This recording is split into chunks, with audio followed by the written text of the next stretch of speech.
Well, how's it going, everybody? Beautiful day today. Got in a walk instead of a bike ride today. We've had kind of a deluge of rain. I kind of like that word, deluge. It sounds pretty cool. It kind of rolls off your tongue.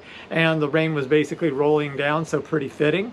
I think we got well over 3 inches in 2 days. Our pond is full, puddles everywhere. And we're still got some threat of thunderstorms and a pretty strong wind out of the west. So I decided not to ride today. I decided to walk and got a good walk in though. Got 5 miles in, not the fastest time, but you know I'm still building up from last year when I had so many challenges. But hey, it's good to be back and it's good to be with you. I wanted to spend a little bit of time today reflecting upon something that has been on my mind often and has been again of late, and that is the whole concept of, you know, temptation. I'm not going to make a super long video, but you know, hopefully it'll give you a few thoughts because I've been thinking about this. You know, I've been around the horn a few times. You know, been around the sun a few times, and in that time, I have come to grips with my own temptation. I've tried to deal with that. I've tried to help others who struggle with various elements of temptation, and I wanted to just share a couple of principles that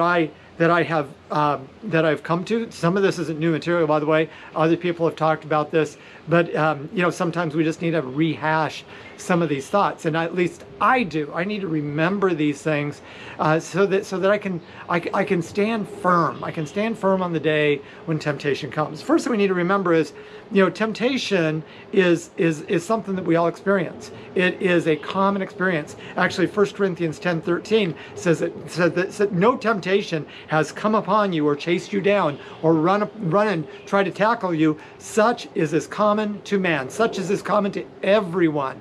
So there's nothing new under the sun, and temptation comes. We need to remember who the temptation comes from.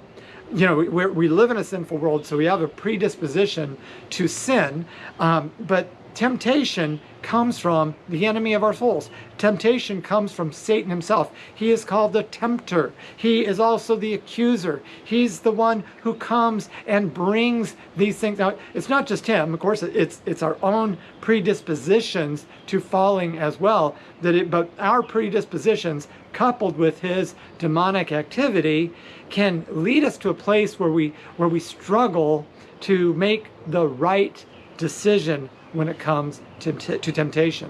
But coming back to 1 Corinthians 10:13, again, no temptation is going to overcome you except such as is common to man, but God is faithful. You see, God's not the one who tempts us. God's not the one who tempts us. Actually, if you think about lead me not into temptation, that doesn't mean God was thinking, shall we go down this temptation road or shall we go down the good road? No, what that's saying is, Lord, help me not come to a place where I find myself in temptation. So part of it is praying that God will be faithful to his word, and he always will be, in helping us to resist that pull. But, you know, again, 1 Corinthians 10:13, no temptation has come upon you except such as is common to man, and God is faithful. It says God will provide a way of escape. The issue is this: we don't always think about that way of escape. Why? Because, well, sin is attractive to a fallen state. We believe that most sin involves some sort of instant gratification, you know, achieving some sort of emotional, physical, spiritual high even at the expense of no investment. You know, or sin is also taking those things which God has approved and using them in an unapproved fashion.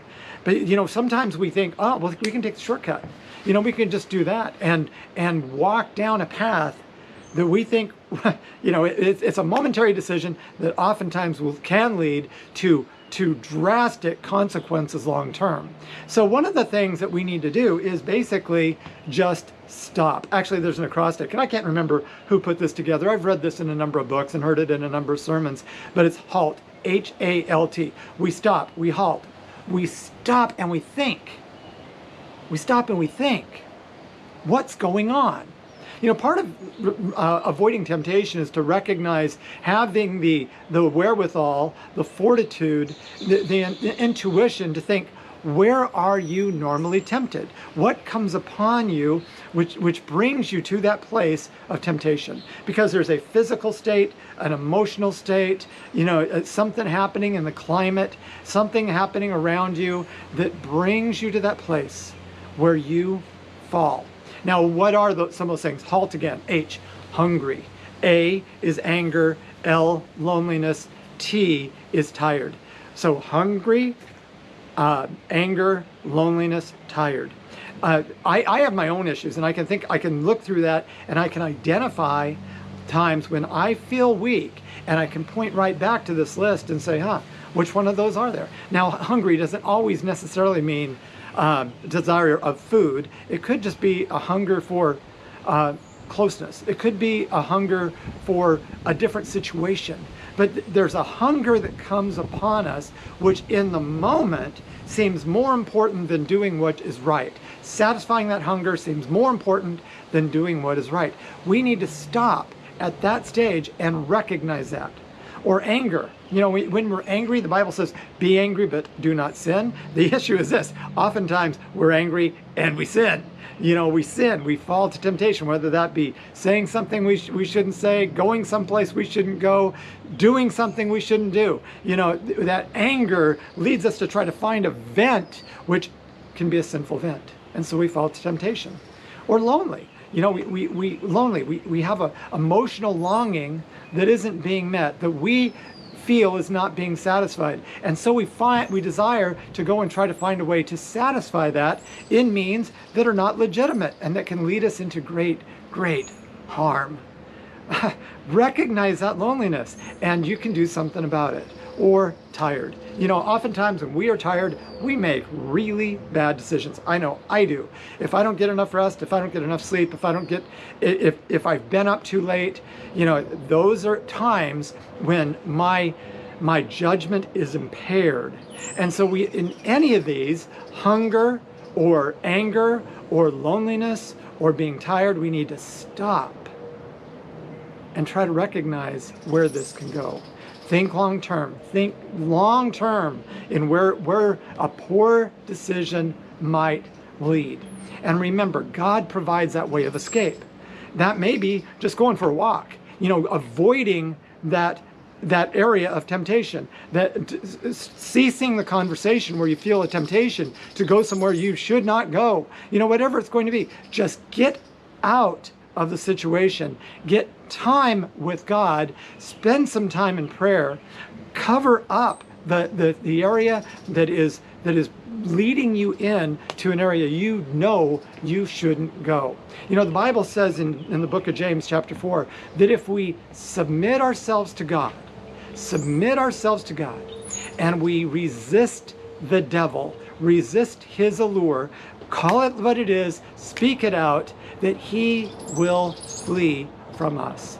There's been many times in my life when I have recognized temptation, when I have made a wise decision, and I've thought about halt, hunger, anger, loneliness, or tired, and I've identified it intellectually, and I've made a decision in faith to avoid it, and things have gone well. Other times I've been not very wise and gone the wrong way. But every day, year on year, if we practice these principles, we can be more prepared, better equipped to stand fast in the day of temptation.